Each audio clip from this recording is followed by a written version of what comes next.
Hello everybody, कैसे हैं आप सब लोग। स्टूडेंट, आज की वीडियो में मैं आपको पढ़ाऊंगी मेंटेनेंस का चैप्टर। इससे पहले मैंने एक और वीडियोस पे अपलोड किया है, Hindu adoption and maintenance act 1956, जहां पे मैंने कंप्लीट चैप्टर पढ़ाया है अडॉप्शन का। एंड आफ्टर दिस वीडियो आपका ये जो एक्ट है वो कंप्लीट हो जाएगा। Hindu adoption and maintenance act यानी कि ये एक्ट डील कर रहा है अडॉप्शन एंड मेंटेनेंस से। तो 3 चैप्टर्स हैं आपके टोटल इसमें, और 30 सेक्शंस है टोटल। अडॉप्शन का चैप्टर हमने कवर कर ही लिया है, अब बस मेंटेनेंस का चैप्टर बचा है, वो हम आज इस वीडियो में कवर कर लेंगे। इन केस आपको कोई भी डाउट होगा तो कमेंट सेक्शन में ज़रूर मुझसे पूछ लीजिएगा। चलिए स्टार्ट करते हैं आज का ये चैप्टर मेंटेनेंस का। देखिए, सेक्शन 18 से लेके 30 आपका डील करता है मेंटेनेंस। अब क्वेश्चन ये आता है कि भाई मेंटेनेंस का मतलब क्या है, मेंटेनेंस इंक्लूड क्या करेगा। जो सेक्शन 3 है आपका definition clause 3B, it talks about the maintenance includes, it means it is inclusive, इसके अलावा भी और भी चीज़ें इंक्लूड कर सकते हैं। In all cases the provisions for food, clothing, residence, education and medical attendance and the treatment, यानी कि रोटी कपड़ा मकान, ठीक है, एजुकेशन हो गया, मेडिकल के जो भी खर्चे होंगे उसके ट्रीटमेंट के, वो सारी चीज़ें। अनमैरिड डॉटर है अगर तो उसके रीजनेबल शादी के खर्चे।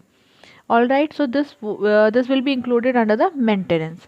अब इसके बाद जो सेक्शन आपका 18 है वो बात करता है मेंटेनेंस ऑफ वाइफ। 18 से लेके 30 तक आप ये देखेंगे कि यहाँ पे बात करी जा रही है वाइफ की मेंटेनेंस की, विडो डॉटर इन लॉ के मेंटेनेंस की, एजेड पेरेंट्स एंड चिल्ड्रन उनकी मेंटेनेंस की, और डिपेंडेंट्स की मेंटेनेंस की।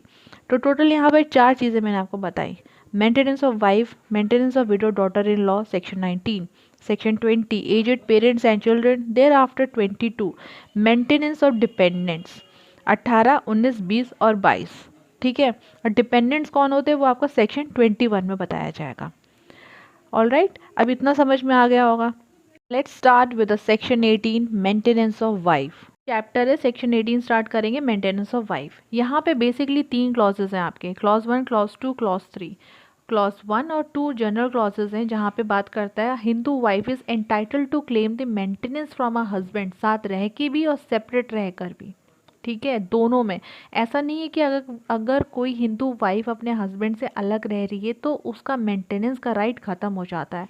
ऐसा कुछ नहीं है, कुछ ख़त्म नहीं होता है, बस जस्टिफाई वो कर सके कि वो अलग क्यों रह रही है, रीज़न जो है ना वो एक रीजनेबल होने चाहिए। उसके बाद है क्लॉज 3। क्लॉज 3 ये कहता है कि when a Hindu wife is not entitled to separate residence and the maintenance from a husband. Clause 3 हो गया एक्सेप्शन। अब क्लॉज 1 से हम स्टार्ट करते हैं। सबसे पहले देखिए, subject to the provision of the section, a Hindu wife whether married before or after the commencement of this act shall be entitled to be maintained by her husband during her lifetime. ये act है आपका 1956 का। इस act से पहले कोई Hindu wife है, ठीक है, और इस एक्ट के बाद कोई शादी हो या हिंदू वाइफ इज़ देयर, ठीक है, तो उस केस में क्या है ना, ऐसा नहीं है कि 1956 के बाद जो भी हिंदू वाइफ्स हैं उनको ही ये राइट दे रखा है मेंटेनेंस का फ्रॉम अ हस्बैंड। इससे पहले भी जो भी हिंदू वाइफ्स हैं उनके पास भी ये राइट है कि वो अपने हस्बैंड से मेंटेनेंस क्लेम कर सकती है ड्यूरिंग देयर लाइफ टाइम, उनके साथ रहते हुए भी, ठीक है। क्लॉज 2 बात करते हैं Hindu wife shall be entitled to live separately from a husband without forfeiting her claim to maintenance. Clause A, clause B and so on G तक है। देखिए, हिंदू वाइफ के बाद जैसा कि मैंने आपको बताया कि सेपरेट भी वो रह सकती है, मेंटेनेंस क्लेम कर सकती है हस्बैंड से। सेपरेट रह रही है तो उसका ग्राउंड जो है वो बहुत ही जस्टिफाइड होना चाहिए। जैसे कि क्लॉज ए में दे रखा है husband is guilty of desertion, अगर हस्बैंड ने उसे डेजर्ट कर दिया, छोड़ दिया, निगलेक्ट कर दिया है बिना उसकी किसी कंसेंट के, ना ही कोई यहाँ पे रीजनेबल कॉज है, उस केस में अलग रहेगी, मेंटेनेंस मांगेगी। क्लॉज बी में क्या है, if he has treated her wife with a cruelty, या फिर वाइफ के मन में ऐसे डर है, एक रीजनेबल एप्रीहेंशन है कि ऐसे इंसान के साथ रहना बहुत मुश्किल है मेरी लाइफ के लिए, it is very injurious, it is threatening basically, तो वो ऐसे इंसान के साथ नहीं रहेगी, अलग से मेंटेनेंस मांगेगी, अलग रहेगी बेसिकली, ठीक है। क्लॉज सी में लेप्रोसी का ग्राउंड पहले था, अब नहीं है, लेप्रोसी यानी कोड, अब वो क्योरेबल है, इसलिए यहाँ से हटा दिया गया है। क्लॉज डी में if he has any other wife living, ठीक है, यानी कि जो 1956 का एक्ट था ना, एक हिंदू मेल के पास एक से ज़्यादा वाइफ हुआ करती थी उनकी, सो इन that case.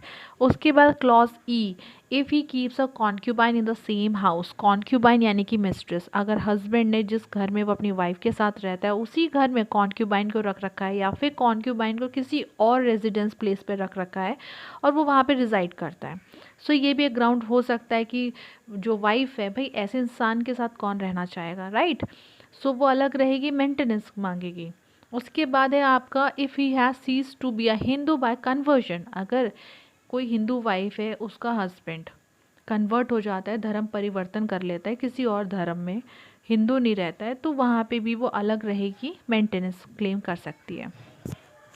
If there is any other cause justifying the living separately, अब ये क्या है, यहाँ पे एग्जॉस्टिव नहीं है कि यही सारे ग्राउंड्स होंगे, कोई और भी ग्राउंड है तो कोर्ट कंसिडर करेगी, फैक्ट्स एंड सर्कमस्टांसेस केस के देखेगी और जस्टिफाइड होने चाहिए वो ग्राउंड्स की वो सेपरेटली क्यों रह रही है।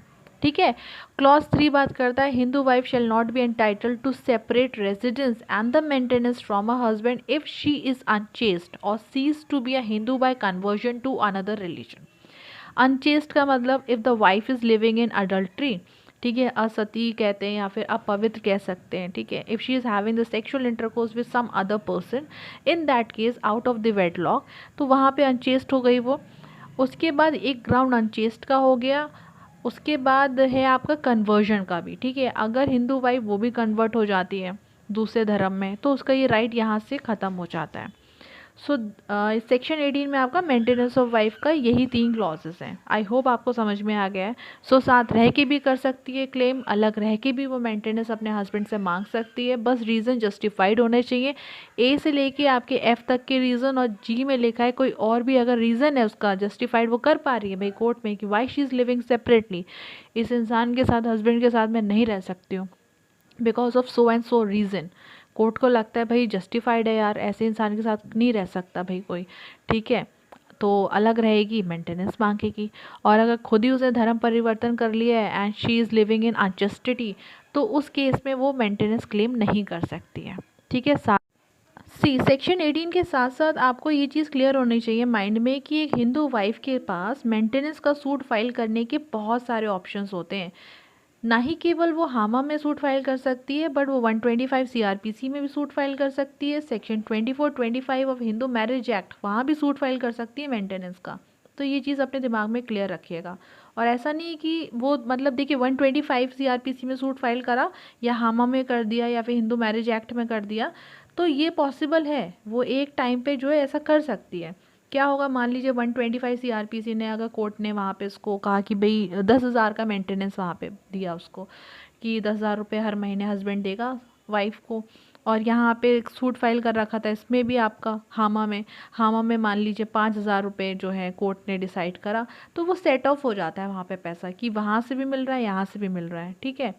सो इस तरीके से जो है चीज़ें चलती हैं। देखिए 125 सीआरपीसी का मैटर वो क्रिमिनल मैटर होता है, वहाँ पे क्रिमिनल केस हो गया और ये सारा आपका सिविल मैटर में।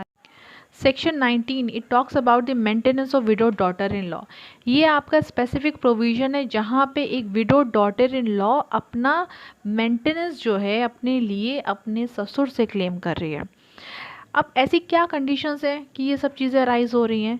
देखिए, एक तो उसकी खुद की कोई अर्निंग नहीं है, she is not able to maintain herself with her own earning, ना ही खुद की कोई प्रॉपर्टी है, और मान लीजिए प्रॉपर्टी है भी तो उससे भी वो मेंटेन नहीं कर पा रही है, ना ही उसके पति की कोई ऐसी संपत्ति है उसके पास कि वो भाई उससे मेंटेनेंस अपना कर ले, अपने आप का भरण पोषण कर ले, तो वो सारी चीज़ें भी नहीं हैं।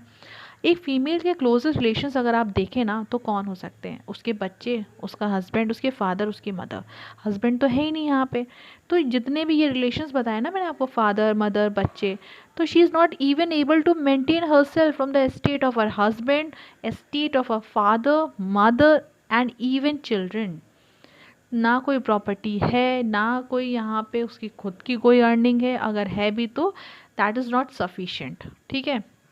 बट क्या है, फादर इन लॉ के पास है यहाँ पे कोपार्सनरी प्रॉपर्टी, तो कोपार्सनरी प्रॉपर्टी यहाँ पे ये कहना चाह रहे हैं कि मान लीजिए उनका बेटा ज़िंदा होता तो उसका राइट होता ना, उसका शेयर होता कोपार्सनरी प्रॉपर्टी में, तो यहाँ पे जो फादर इन लॉ है वो उस शेयर में से उसको मेंटेन करेंगे अपनी बहू को, कोई पर्सनल ऑब्लिगेशन नहीं है, ना ही वो खुद की अपनी सेल्फ अर्न प्रॉपर्टी से मेंटेन कर रहे हैं, ऐसा कुछ नहीं है। मेंटेनेंस वो बेसिकली मांग रही कि मेरा हस्बैंड होता तो उसका शेयर होता ना उसको पर्सनल प्रॉपर्टी में, तो मुझे उसमें से मेंटेन कर दो, just give me maintenance out of that property, that's it. अब वो बात और है मॉरल ऑब्लिगेशन की, अगर यहाँ पे बात करें कुछ भी नहीं है तो फादर इन लॉ का moral obligation, so that is like another thing. यहाँ पे अब ऐसी कौन सी सिचुएशन होगी जब विडो डॉटर इन लॉ अपने फादर इन लॉ से मेंटेनेंस क्लेम नहीं कर सकती है?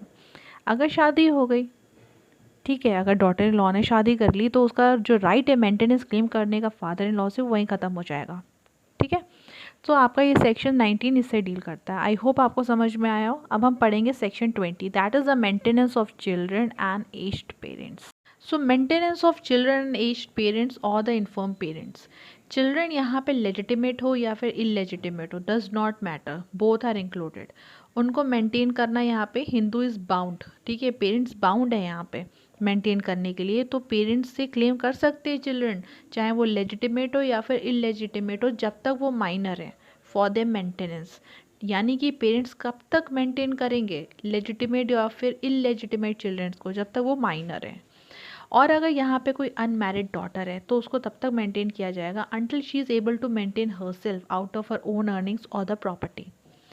अब इन्फर्म पेरेंट्स, एज्ड पेरेंट्स की मैंने बात करी, तो parents will include the childless step mother also, ठीक है। तो याद रखेंगे चिल्ड्रन, एज्ड पेरेंट्स, तो ये सब यहाँ पे इंक्लूडेड है। So basically section 22 talks about the maintenance of dependents, but you need to understand कि डिपेंडेंट्स में कौन लोग आते हैं। एक पूरी लिस्ट है जो सेक्शन 21 में दे रखी है, ठीक है। तो सबसे पहले सेक्शन 21 समझना पड़ेगा, तभी 22 समझ आएगा। अब तक हमने यहाँ पे क्या क्या बात करी कि कौन कौन मेंटेनेंस क्लेम कर सकता है। देखिए इस एक्ट में हमने देखा है मेंटेनेंस ऑफ वाइफ, ठीक है। उसके बाद हमने क्या पढ़ा था, maintenance of widow daughter in law. उसके बाद हमने बच्चों का मेंटेनेंस की बात की और एज्ड पेरेंट्स की बात करी, और हम देखेंगे अब डिपेंडेंट्स की मेंटेनेंस, ठीक है। तो सबसे पहले हम ये पढ़ लेते हैं सेक्शन 21 में कि भाई डिपेंडेंट्स में कौन कौन लोग आते हैं। पढ़ तो लें एक बार 21, तभी तो 22 समझ आएगा। Section 21 dependents defined. यहाँ पे एक लिस्ट दे रखी है कि डिजीज़ के रिलेटिव्स कौन होंगे जो आपके डिपेंडेंट्स की कैटेगरी में आएंगे, राइट। तो देखिए यहाँ पे क्या है, आपको ऐसे सोचना है कि एक डिजीज़ है, ऑल राइट, मर गया एक व्यक्ति, अब उसके यहाँ पे बच्चे हैं, उसकी एक विडो वाइफ हो जाएगी, उसके फादर मदर। अब बच्चों में आपको क्या कंसिडर करना है कि अनमैरिड डॉटर को आप लेंगे वहाँ पे, ठीक है, सन को तो आपने लिया है, अनमैरिड डॉटर और सन में इलेजिटिमेट सन अगर कोई है उसको भी डिपेंडेंट्स की कैटेगरी में डाला है, अनमैरिड डॉटर है उसको भी डिपेंडेंट्स की कैटेगरी में डाला है, जब तक दोनों लोग जो है इलेजिटिमेट वाले वो माइनर है, ठीक है। इसके बाद मान लीजिए कोई उसकी एक विडो डॉटर है, ठीक है, उसको भी यहाँ पे डिपेंडेंट्स की लिस्ट में डाला है, बट कंडीशंस अप्लाई। कंडीशंस क्या है, अगर जो विडो डॉटर है she is not able to maintain herself out of the state of her husband, उसके फादर इन लॉ या फिर सन या फिर डॉटर की प्रॉपर्टी से खुद को मेंटेन नहीं कर पा रही है, तो उसको यहाँ पे डिपेंडेंट्स की कैटेगरी में डाल दिया है। देर आफ्टर आपको ये याद रखना है कि जो अनमैरिड डॉटर है वो भी यहाँ पे इंक्लूडेड है, मतलब सन लेजिटिमेट चिल्ड्रन भी इंक्लूड करोगे, इलेजिटिमेट चिल्ड्रन भी आप इंक्लूड करोगे, इलेजिटिमेट चिल्ड्रन को आप माइनर तक इंक्लूड करोगे, ठीक है। उसके बाद आप यहाँ देखेंगे, मान लीजिए कोई प्री डिसीज सन है तो उसकी फैमिली बनाइए, उसकी फैमिली में उसकी विडो, मान लीजिए उसकी अनमैरिड डॉटर को ही मगर रखना है, ठीक है, मैरिड डॉटर को आप कहीं भी इंक्लूड नहीं करेंगे यहाँ पे, उसका सन हो गया। उसके बाद प्री डिसीज सन और प्री डिसीज सन उसकी फैमिली बनाएंगे, सेम उसकी वाइफ, उसका बेटा और उसकी अनमैरिड डॉटर। तो ये सारे जो है ना ये आपके किस कैटेगरी में आएंगे, डिपेंडेंट्स की कैटेगरी में आएंगे। यहाँ पे जो एक कंप्लीट लिस्ट है ना मैंने आपको बहुत ही इजी वे में बता दिया है, फिर से एक बार ट्राई करते हैं। एक डिजीज़्ड है, एक व्यक्ति मर गया है, उसकी फैमिली में उसके फादर डिपेंडेंट, उसकी मदर भी डिपेंडेंट कहलाएगी, उसकी विडो वाइफ है वो भी डिपेंडेंट कहलाएगी, उसके बच्चे हैं son daughter, window daughter unmarried रखेंगे आप, ठीक है। उसके बाद इलेजिटिमेट सन है उससे भी इंक्लूड करेंगे, इलेजिटिमेट डॉटर है अनमैरिड डॉटर बेसिकली, उसे भी इंक्लूड किया जाएगा जब तक दोनों लोग माइनर हैं। विडो डॉटर है तो उसे भी इंक्लूड करेंगे, कंडीशन सप्लाई जो मैंने आपको बताया था। अनमैरिड डॉटर मैंने आपको बता दिया। उसके बाद आप यहाँ ये देखेंगे, मान लीजिए कोई प्री डिसीज्ड सन है, उसके बाद उसकी फैमिली बनाएंगे, उसकी फैमिली इसी तरीके से बनेगी, उसकी वाइफ हो गई, उसका एक बेटा हो गया, उसकी अनमैरिड डॉटर। अब प्री डिसीज सन और प्री डिसीज सन उसकी फैमिली बनाएंगे, उसकी वाइफ, उसके अनमैरिड डॉटर, उसके सन। तो ये सब हो गए आपके डिपेंडेंट्स। ठीक है, अब हम आगे देखेंगे section 22 maintenance. Section 22 maintenance of dependents. Clause 1 ये कह रहा है कि subject to the provision of subsection clause 2 the heirs of deceased Hindu are bound to maintain the dependents of the deceased out of the estate inherited by them from the deceased. जो deceased है, जिसकी death हो गई है, basically उसकी responsibility थी उसके dependents को मेंटेन करना। अब उसकी तो डेथ हो गई है, उसके बाद जो उसके लीगल एयर्स होंगे जो प्रॉपर्टी को सक्सीड करेंगे, अब उनकी रिस्पॉन्सिबिलिटी बन जाएगी उसकी डिपेंडेंट्स को मेंटेन करने की। क्लॉज 2 में ये कहना चाह रहे हैं कि मान लीजिए हिंदू जो डिपेंडेंट है उसको ना कोई भी प्रॉपर्टी में कोई शेयर नहीं मिला है डिजीज़ की प्रॉपर्टी से, मतलब कि उसने प्रॉपर्टी इनहेरिट नहीं करी है, वो डिपेंडेंट है, ना ही कोई टेस्टामेंट्री के थ्रू उसको प्रॉपर्टी मिली है। तो इस केस में डिपेंडेंट्स को कौन मेंटेन करेगा? अगेन जो लीगल एयर्स होंगे जो प्रॉपर्टी को सक्सीड करेंगे। ठीक है, क्लॉज 3 में कह रहे the liability of each of the person who takes the estate shall be in the proportion to the value of the share or part of the estate taken by him or her. Extent of liability क्या होगी legal heirs की dependents को maintain करने के लिए? देखिए, वो वहाँ तक ही मेंटेन करेंगे जिस हिसाब से उन्हें जो सीक्वेंस में शेयर मिला होगा उसी के प्रोपोर्शन में वो मेंटेन करेंगे डिपेंडेंट्स को। Clause 4 not with standing anything contain in subsection clause 2 या फिर 3। ठीक है, जहाँ पे हमने टेस्टामेंट्री इंटेस्टेड सक्सेशन किसी भी मतलब तरीके से डिपेंडेंट्स को प्रॉपर्टी नहीं मिली है, कोई भी शेयर नहीं मिला है क्लॉज 2 में, क्लॉज 3 में एक्सटेंट की बात करी थी, तो यहाँ पे इन दोनों चीज़ों को हटा दिया जाए तो no person who is himself or herself a dependent shall be liable to contribute to the maintenance of the others if he or she has obtained a share of part the value of which is would be if the liability to contribute were enforced become less than what would be awarded to him by him or her by the way of maintenance। देखिए, जो खुद dependent है वो क्या maintain करेगा दूसरे को, right? तो किसी भी तरीके कॉन्ट्रीब्यूशन वो वहाँ पे नहीं करेगा for the maintenance of the others basically. और अगर किसी भी तरीके से कोई भी अगर लाइबिलिटी यहाँ पे अगर आती है कि उसको भी कुछ थोड़ा बहुत भी कंट्रीब्यूट करना है, तो वो जो कंट्रीब्यूशन होगा that would be less than what would be awarded to him. ठीक है, अब हम देखेंगे section 23 amount of maintenance. Clause 1 it shall be in the discretion of the court to determine whether any and if so what maintenance shall be awarded under the provision of this act and the court shall have due regard to the following consideration whatever has been set out in clause 2 and clause 3 everything there will be applicable। यानी कि सबसे पहली बात ये है कि ये court की डिस्क्रिशनरी पावर है कि कितना मेंटेनेंस अमाउंट जो है वो अवॉर्ड करना है पार्टीज़ को। ठीक है, फैक्ट्स एंड सर्कमस्टांसेस जो है वेरी करती हैं केस टू केस, तो उस हिसाब से सारी चीज़ों को एनालाइज किया जाएगा तब मेंटेनेंस अमाउंट जो है अवॉर्ड किया जाएगा। यहाँ पे कोई स्ट्रेट जैकेट फॉर्मूला नहीं है। बट यहाँ पे क्लॉज 2 और क्लॉज 3 में आप ये देखेंगे कि अगर मेंटेनेंस अमाउंट जो है अगर वाइफ के हमें कंसिडर करना है कितना उसे देना है, या फिर बच्चों को, या फिर एज्ड पेरेंट्स को, जो कि सेक्शन 18 और 20 की हम बात कर रहे हैं, उन्हें अगर मेंटेनेंस देना है, तो उस केस में कोर्ट ना 5 चीज़ों को देखेगा। पहले तो कोर्ट ये देखेगा कि पार्टीज़ का स्टेटस क्या है, क्या पोजीशन है सोसाइटी में। ठीक है, reasonable wants of the Clement यानी कि उनकी वास्तविक ज़रूरतें कितनी है पार्टीज़ की। उसके बाद ये देखेंगे कि क्लेमेंट जो है क्या वो सेपरेट रह रहे हैं। ठीक है, तो अगर वो अलग अलग रह रहे हैं तो वहाँ पे वो जस्टिफिएबल है कि नहीं है। ठीक है, what is the cause behind this living separately. So उसके बाद ये देखा जाएगा कि क्लेमेंट के पास मान लीजिएगा कोई प्रॉपर्टी है भी, तो उसकी प्रॉपर्टी की वैल्यू क्या है, कितनी इनकम उस प्रॉपर्टी में से जो है वो डिराइव करते हैं। तो इन सारी चीज़ों को जो है यहाँ पे देखा जाएगा। तो क्लॉज जो है यहाँ पे 5 हैं, ABCDE, मैंने आपको यहाँ पे सारे बता दिए। पहला, position and status of the parties, reasonable wants of the Clement, if the claimant is living separately whether the claimant is justified in doing so, value of the Clements property और कितनी इनकम उस property से मिलती है, और उसकी खुद की कितनी अर्निंग है या फिर कोई और सोर्स तो नहीं है। हर एक चीज़ को कंसिडर यहाँ पे किया जाएगा। जब बच्चों को मेंटेनेंस अमाउंट दिया जाएगा, चिल्ड्रन को दिया जाएगा, एज्ड और इन्फर्म पेरेंट्स को, तो यहाँ पे हर एक चीज़ को कंसिडर किया जाएगा। क्लॉज 3 में बात करते हैं कि in determining the amount of maintenance to be awarded to a dependent, यानी डिपेंडेंट कौन है आपके, ये जितने भी आपके सेक्शन 21 के डिपेंडेंट है ना, इनको जब मेंटेनेंस अमाउंट दिया जाएगा तो क्या देखेंगे, यहाँ पे कोर्ट ये देखेगा कि जो डिजीज़्ड है उसकी कितनी प्रॉपर्टी है, क्या नेट वैल्यू है इस प्रॉपर्टी की, ठीक है, क्योंकि उसी की प्रॉपर्टी से उसको मेंटेन किया जाएगा, राइट।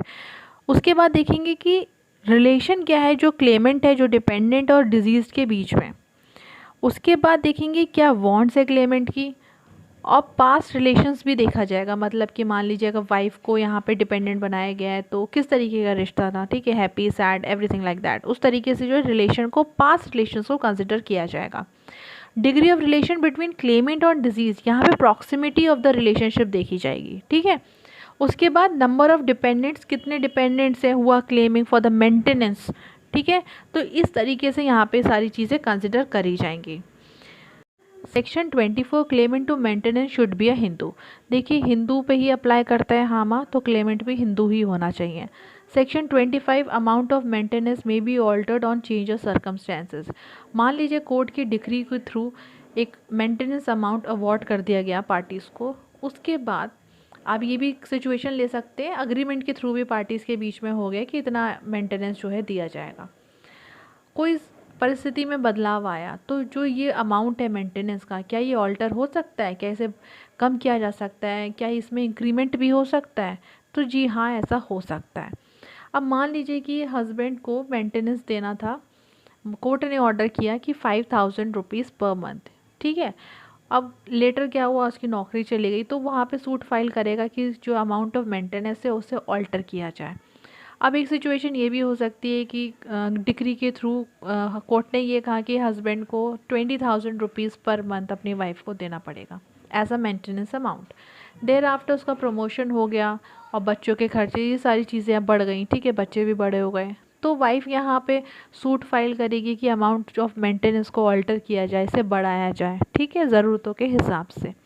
तो इस तरीके से मान लीजिए परिस्थितियों में बदलाव आते तो अमाउंट ऑफ मेंटेनेंस को भी ऑल्टर किया जा सकता है। Section 26 debts to have the priority. देखिए ऐसा है, डिजीज़्ड है, उसकी प्रॉपर्टी है, दो लोग सामने खड़े हैं, एक क्लेमेंट है और एक उसका क्रेडिटर है, ठीक है। तो उसकी प्रॉपर्टी में से किसको सबसे पहले मेंटेनेंस का अमाउंट दिया जाएगा, वहाँ पे हक किसका होगा, क्रेडिटर का होगा, ठीक है। फादर उसका डिपेंडेंट मान लीजिए खड़ा है, एक उसको प्रॉपर्टी में से मेंटेनेंस अमाउंट देना है, क्रेडिटर के पैसे चुकाने, तो सबसे पहले क्रेडिटर के पैसे चुकाए जाएंगे यहाँ पे, ठीक है। वो हो गया आपका section 26। 26 is read with section 27 when maintenance to be charge, ठीक है। A dependent's claim for the maintenance under this act shall not be a charge on the estate of a deceased or any portion thereof, unless one has been created by the will of the deceased, decree by the court, agreement between the dependents and the owner of the estate or the portion. सबसे पहले यहाँ पे आपको ये समझना ज़रूरी है कि चार्ज क्या होता है। देखिए किसी भी इमूवेबल प्रॉपर्टी पे कोई भी एक इनकम्बरेंस है, एक बर्डन जब क्रिएट किया जाता है वो हो गया चार्ज। जैसे कि वो आप कर सकते हैं विल के थ्रू, डिक्री के थ्रू, किसी अग्रीमेंट के थ्रू।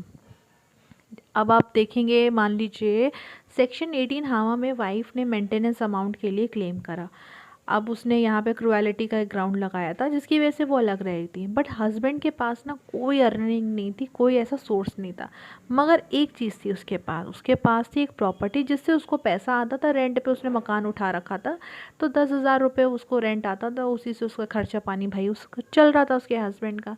तो यहाँ पे कोर्ट कहेगी कि अब तुम एक काम करोगे, तुम ना इसी में से रेंट अमाउंट में से 5,000 रुपये अपनी वाइफ को जो है दोगे। इस तरीके से क्या हो गया, अब प्रॉपर्टी जो थी ना वो उस पर चार्ज क्रिएट कर दिया यहाँ पे। Husband is not liable, but वो जो चार्ज है ना, चार्ज ओवर दैट प्रॉपर्टी, उसमें से मेंटेनेंस अमाउंट इस तरीके से जो है दिया जा रहा है, ठीक है। तो ये हो गए कोर्ट की डिक्री के थ्रू। अब मान लीजिए अग्रीमेंट, अब किसी अग्रीमेंट के थ्रू कैसे चार्ज किया जा सकता है, फादर ने अपने बेटे को प्रॉपर्टी जो है एक कंडीशन के साथ गिफ्ट करी कि देखो ये तो तुम्हारी प्रॉपर्टी तो है, बट लाइफ टाइम तुम्हारे ऊपर ये अब रहेगा बर्डन कि तुम इस प्रॉपर्टी में से 10,000 रुपये अपनी बहन को दोगे। वो फादर की सेल्फ फंड प्रॉपर्टी थी, ठीक है। तो इस तरीके से क्या हुआ, ये अग्रीमेंट के थ्रू जो है चार्ज क्रिएट कर दिया गया, और सेम बात वो विल में भी लिख सकते हैं, समझे आप। तो इस तरीके से अग्रीमेंट और विल दोनों के थ्रू जो है चार्ज क्रिएट किया जा सकता है। I hope this is clear. अब हम देखेंगे section 28 affect of transfer of property on the right of maintenance. where a dependent has a right to receive the maintenance out of an estate and such estate or any part thereof is transferred. The right to receive the maintenance may be enforced against the transferee if the transferee has a notice of the right or if the transfer is gracious, but not against the transferee for the consideration and without the notice of the right. Section 28 को देखिए ऐसे समझेंगे कि एक property पर already charge create किया गया था कि डिपेंडेंट को वहाँ से पैसा मिल रहा था मेंटेनेंस अमाउंट का। उस प्रॉपर्टी को अगर ट्रांसफ़र कर दिया गया तो जो ट्रांसफरी है अगर उसको इस चीज़ की नॉलेज है कि चार्ज क्रिएट किया गया था तो डिपेंडेंट को वो मेंटेनेंस अमाउंट पे करेगा, वहाँ पे वो लाइबल होगा। उसे नॉलेज नहीं थी, ठीक है, कोई भी नोटिस नहीं था इस चीज़ का, अगर मान लीजिए ट्रांसफरी को, तो वहाँ पे डिपेंडेंट जो है मेंटेनेंस अमाउंट जो है क्लेम नहीं कर सकता है। सिंपल सी बात है। 29 और 30 रिपील सेविंग क्लॉज है। सो स्टूडेंट, अब जो है ना आपका मेंटेनेंस का चैप्टर पूरा कंप्लीट हो गया। इसी के साथ ही एक्ट भी का आपका कंप्लीट होता है। अडॉप्शन का जो चैप्टर है वो मैंने अपनी एक वीडियो में पूरा कराया है, तो उससे आप देख लीजिएगा। So in case you have any doubt, you can just comment down below and I will revert you back over there. I hope आपको ये मेरी सीरीज़ पसंद आ रही होगी। सो अब मिलेंगे नेक्स्ट वीडियो में नेक्स्ट टॉपिक के साथ, नेक्स्ट एक्ट के साथ। So till then just do like, share and subscribe to my channel law classes by Shivani and बने रहिए मेरे चैनल पे, बहुत ही अच्छे अच्छे इंटरेस्टिंग वीडियोस और भी आते रहेंगे। So will see you all in my next video. Till then take care, bye bye.